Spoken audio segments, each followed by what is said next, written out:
Today we remember Saint Augustine of Canterbury. This bishop from the very end of the 6th century was sent by the Pope to convert the Anglo-Saxon people of Britain.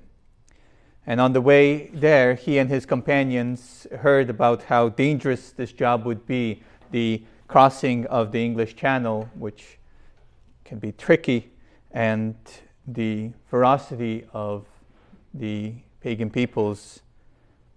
And he turned around and walked back to Rome and said, "Your Holiness, can you let me off the hook?"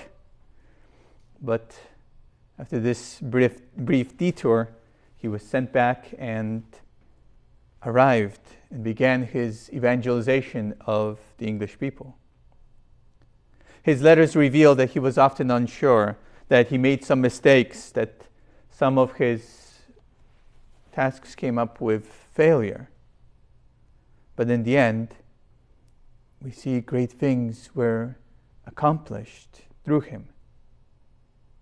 And he is remembered as the apostle of the English because of his great work. Part of the reason for that success is that St. Augustine sought to consecrate the people and their culture rather than trying to replace their culture with his.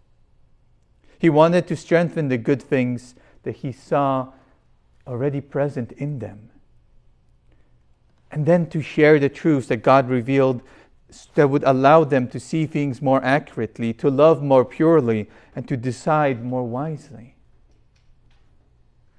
He worked to bring them a gift that he had received, to share with them something good that he was given that wasn't his own, but was just something he could share.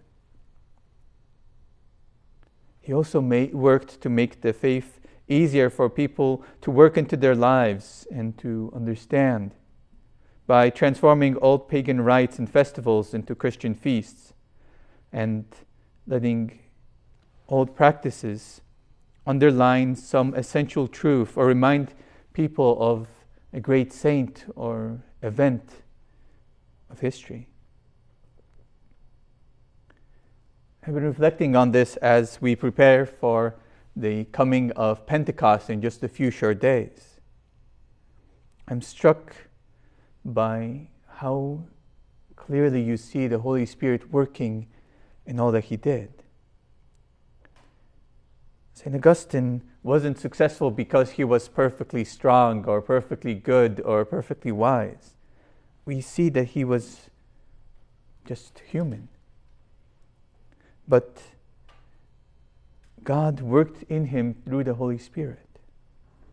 God strengthened his weakness. He guided him to the right path and comforted him in his difficulties.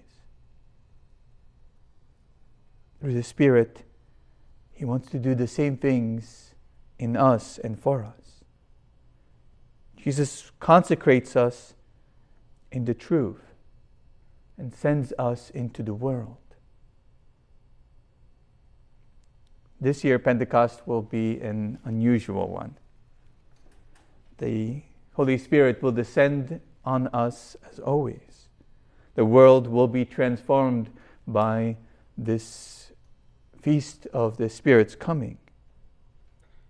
But even though we continue to be called to go out and evangelize the world, our current realities mean that physically going to people face to face to speak to thousands is neither safe nor wise and probably not welcome. Yet the Holy Spirit will work in our situation as it does in every age. And it must begin by our allowing the Spirit to enter our hearts and to strengthen what is good in us. To find the parts of our personality, our heart, our approach to the world that is good and important and meaningful. And And let the Spirit build it up and strengthen it, just as St. Augustine strengthened what was already good in the Anglo-Saxons. In the places where we are weak, to ask the Spirit to transform those areas, to strengthen them, to build them up, to make them holy, much as the Spirit did in St. Augustine, whose fears and worries and uncertainty and disappointments were transformed by the power of God, who accomplished incredible things through this ordinary person and made the land of the Anglo-Saxons completely different and better by the way that the Spirit worked in His love and His perseverance.